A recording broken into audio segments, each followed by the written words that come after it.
عثمان رضي الله تعالى عنه قال قال رسول الله صلى الله عليه وسلم خيركم من تعلم القرآن وعلمه. Sayyidina Uthman radiallahu anhu narrates that Rasulullah said, the best amongst you is he who learns the Quran and teaches it. Sayyidina Uthman radiallahu anhu narrates that Rasulullah said, the best amongst you is the one who learns the Quran and then teaches it. In most of the books, this hadith is quoted with the word and between learns and teaches as above. Thus the greatest reward will be for him who learns the Holy Quran and thereafter teaches it to others. In some of the books, the hadith is narrated with the word or, in which case the meaning the best amongst you is he who learns the Quran or teaches it. According to this version, the reward is general. Equally great whether one learns himself or teaches to others. There would be equal virtue for both. The Quran is the basis of the religious religion of Islam. On the preservation and propagation of the Quran depends on the very existence of its faith. Hence, the virtue of learning and teaching Quran is self-evident and does not need further elucidation. There are, however, various degrees of excellence. The highest is to learn the Quran along with its meanings and purport and its purpose, and the least is to learn its word only. The hadith mentioned above is supported also by another saying by Rasulullah reported by Abu Sa'id. If a person who has acquired knowledge of the Holy Quran considers another person who has been gifted with something else to be more fortunate than himself, he has shown disrespect to the blessings of Allah bestowed upon him on account of his learning Quran. It is evident that since the Quran being the word of Allah is superior to all other discourses as mentioned in some of the hadith quoted later, its reading and teaching must be separate, it must be superior to everything else.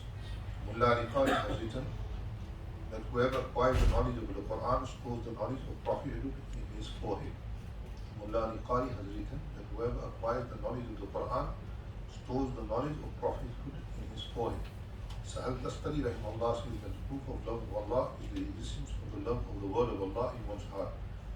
In Ihya, the list of people who will be given shelter in the shade of Arsh of Rahman on the fearful day of judgment will include those people who teach the Quran to the children of the Muslims and also who learn the Quran in their childhood and will go to it in its recitation when they grow up. وعن أبي سعيد رضي الله عنه قال قال رسول الله صلى الله عليه وسلم يقول الله تبارك وتعالى من شغله القرآن عن ذكري ومسألتي أعطيته أفضل ما أعطي السائلين وفضل كلام الله على سائر الكلام كفضل الله على خلقه.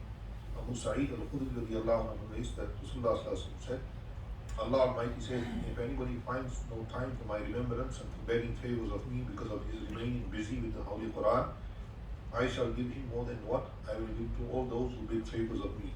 The superiority of the word of Allah over all other words is like the superiority of Allah over the entire creation.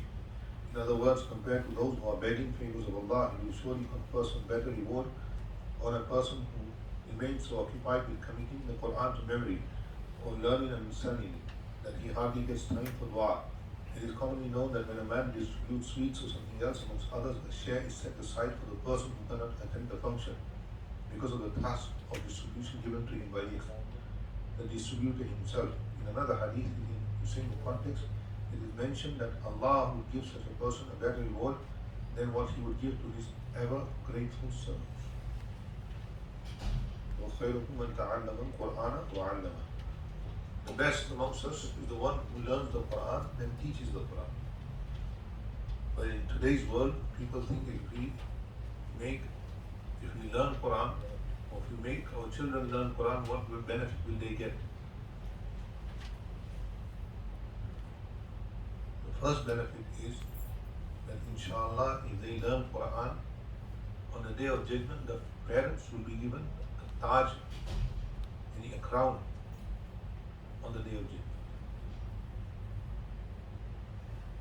That's the benefit for the parents.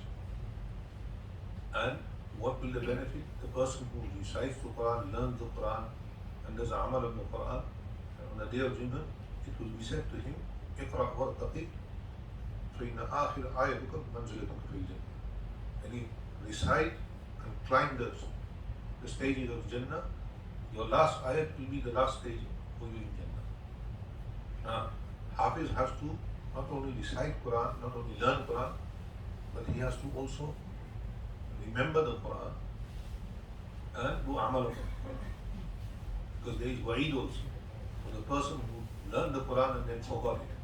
من أعرض عن ذكري فإن له معيشة ضنكا ونحشره يوم القيامة أعمى. That the person who turns away from the dhikr, my dhikr, Allah says.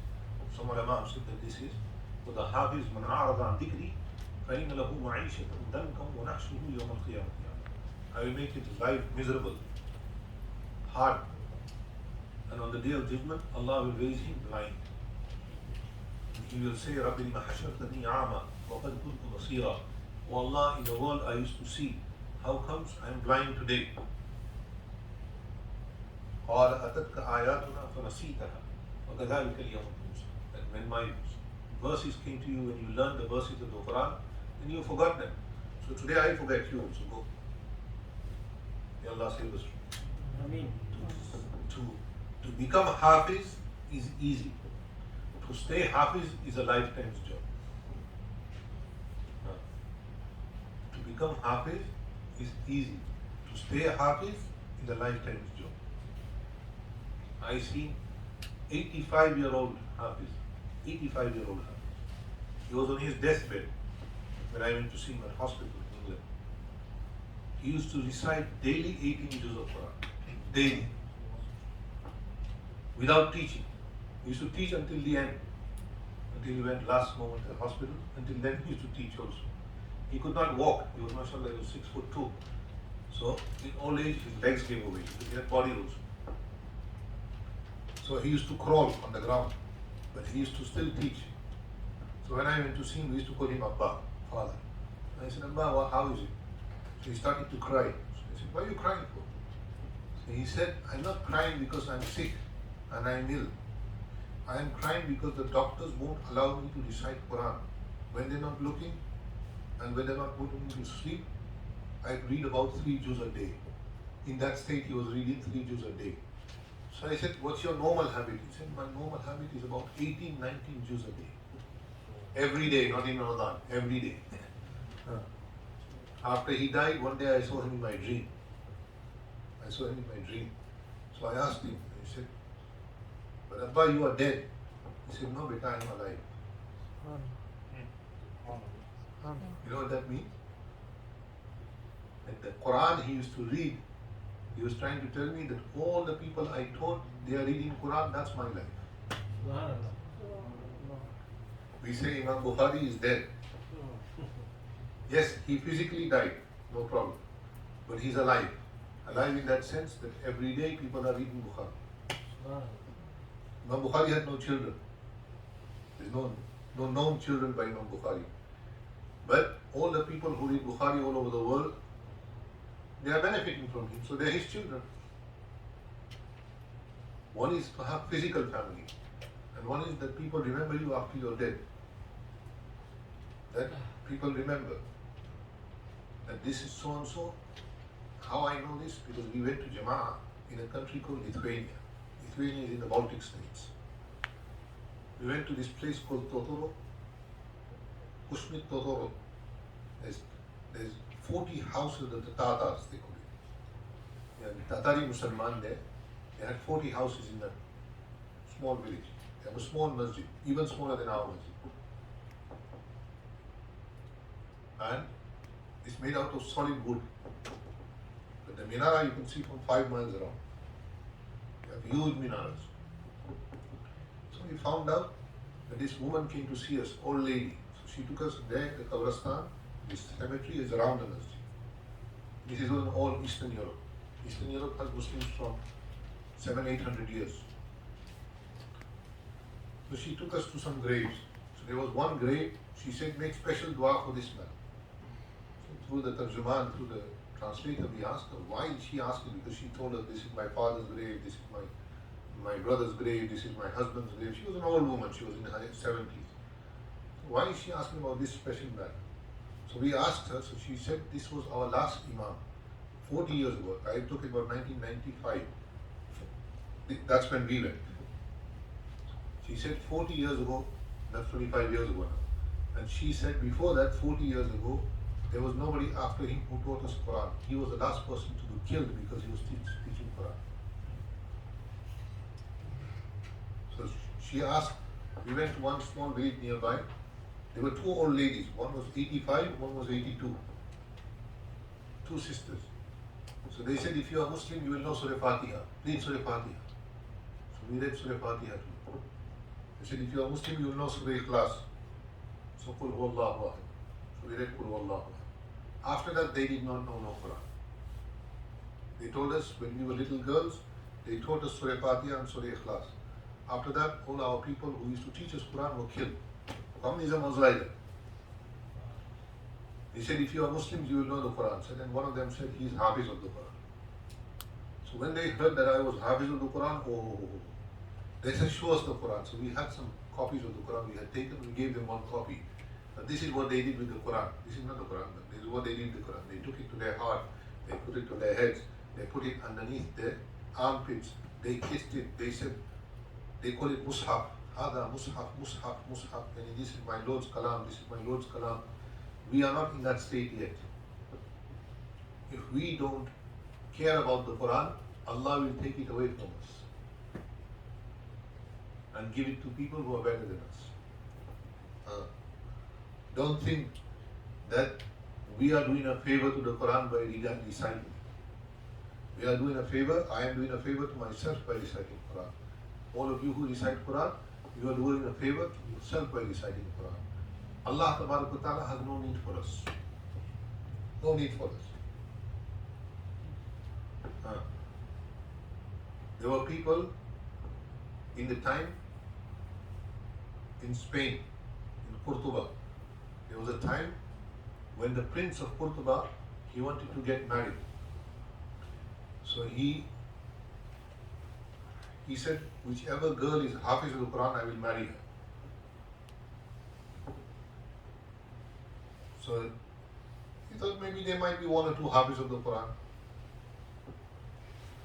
So he said, whichever girl is Hafiz of the Quran, she should leave a small candle lit on her door, on the door outside.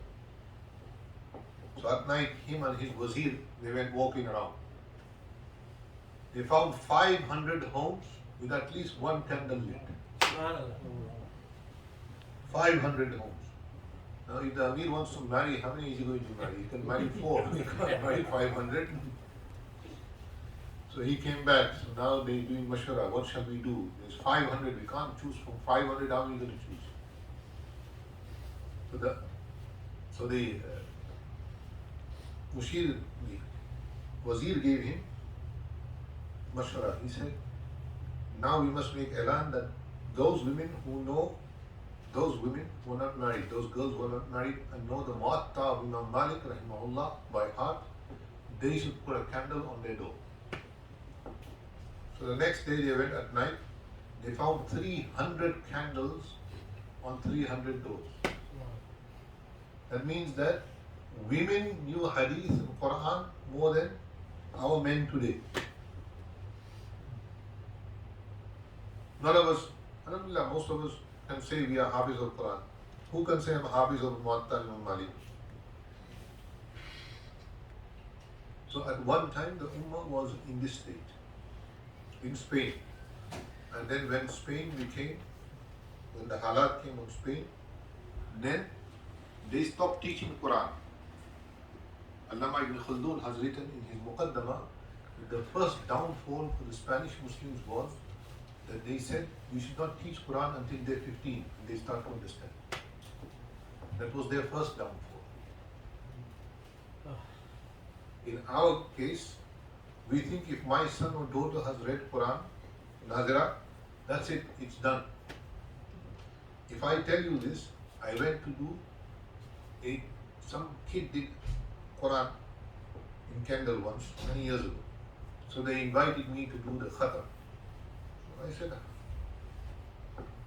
your son read Quran, all of it? Yeah, finish. Khatam kar diya, khatam kar diya. So I went. So I asked the child to read from Alif Lam Mim. I swear by Allah, he could not read Zalikal Kitab la Rayba Fihi Hudan lil Muttaqin. I don't know who he read Quran by. It's one of these guys who teaches online. You know this online? The other day some brother came, wanted a Quran from me. I did give him a Quran. But do you send your children to school in Bangladesh or Pakistan online? Or do you send them here to all the Bangladeshi brothers and sisters? Don't get me wrong, they all want to send their children to this school. What's it called? Nova. If they don't get space in Nova, if they don't get place in Nova, they get upset. They even put other people's address to get into Nova.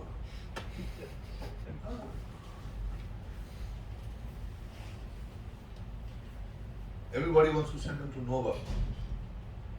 It's not the school, it's your child. If your child is good, he will do better in any school. But they all want to get into Nova. But when it comes to Quran, no. We don't have time for Quran. We don't have time to send our children to the Masjid where they are teaching Quran. Why? Because they will be left behind in their homework and in their schoolwork. 1 whole year has passed in COVID. 1 whole year. You want to hear the news? The news is that the children are behind 6 months behind in school. Those who go to Nova, those who don't go to Nova, all of them.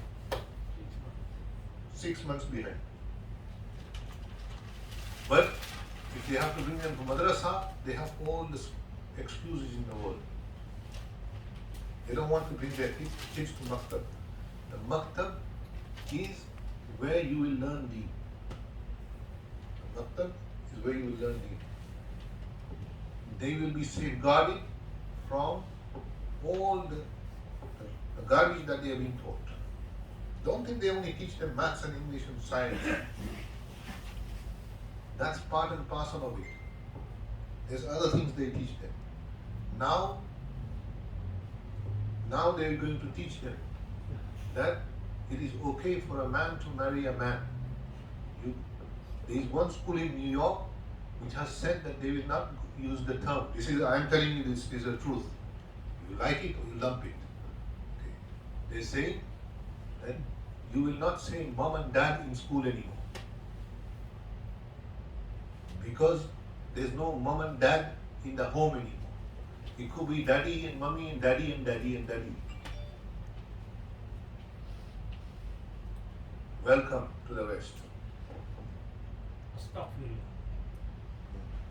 This is what's happening.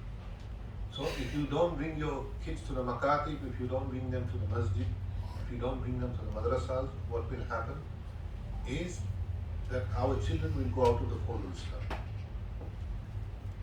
It's not something to laugh at or it's something serious to think about. In England,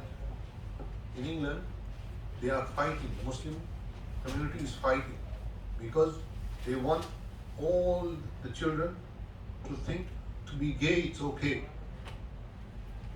It's normal.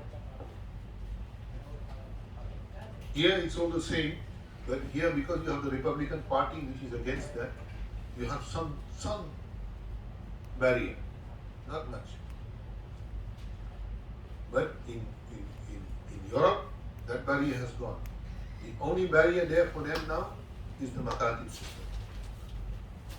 That when you bring your children to the maktab, inshallah they will be taught Islam, they will be taught deen, they will be taught what is right from wrong, they will be taught. Then when people have no thought for Allah, then Allah will send worse than COVID-19. Worse than that. I know some people will be upset that I'm talking about this, but we have to wake you up also. Yeah, Taraweeh will happen, don't worry, inshallah. Don't worry. But this is necessary. This is more necessary than Taraweeh. Because if there is no moment, who will read Taraweeh?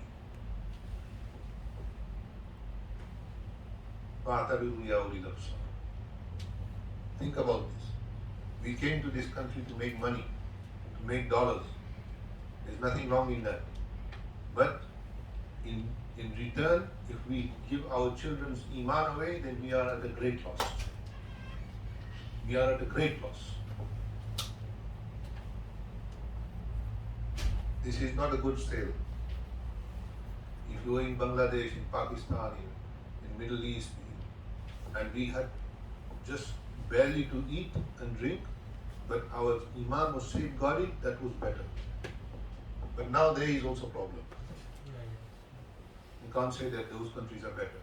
Sometimes they're worse. So may Allah subhanahu wa ta'ala, Saudi yesterday declared that they are going to teach in the curriculum Mahabharata. Hinduism. Mahabharata is full of about shirk. Rasulullah sallallahu alaihi wasallam said, Qiyamah will not come until the women of Daws will not dance around Hubal. One of their Hubal is one of their gods. And that area is where today Dubai is. But Daws was from around that area. It's Jaziratul Arab. So they will start again shirk.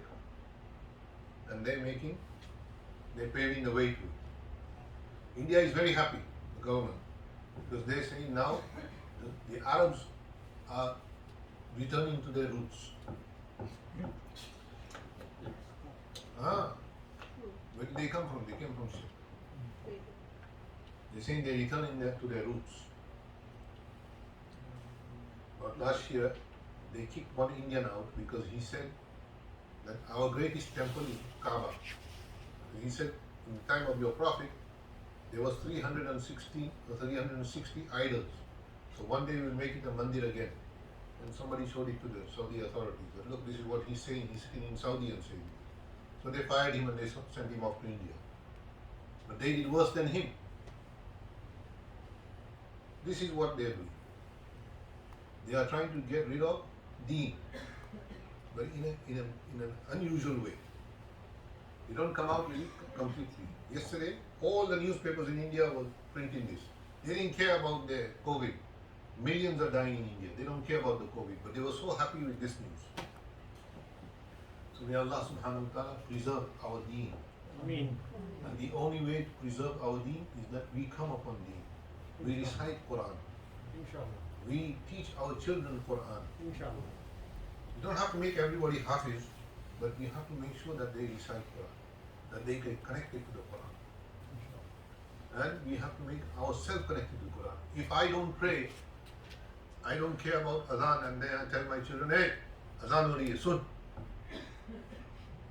Sometimes he will say, then one day he will say that, Abu, Adhan is only for me, not for you. Right. He will say this.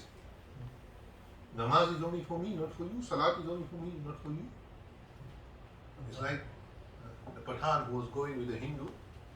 So the Hindu wanted to go for the call of nature. So he didn't know where Qibla was, so he stood up and he started peeing towards the Qibla. So Khan Sahib hit him from back. Boom! So the Hindu started to roll. He said, Khan Sahib, kya galti ho gaya? So Khan Sahib said to him, Sharam nahi aati, hamare Qibla ki taraf pishab karta hai. The urine goes out Qibla. He said, maaf karna, Khan Sahib, I didn't know your Qibla was there. Next day they were walking. Khan Sahib now needed to go. So Khan Sahib didn't care which way he peed also in the same direction. So now the Hindu could not hit him. So the Hindu sat down near him and said, Khan Sahib, कल हमने पेशाब किया था तो थप्पड़ मारा था. When I yesterday you hit me and I went blind. Today you are doing the same thing towards the Qibla. He said, तेरे बाप का Qibla, हमारे बाप का Qibla. He said, the Qibla brings to my father, your father. That's what we have become. And we don't like it when somebody tells us about deen. But we don't care about if deen goes away. May Allah save us from this. Ameen.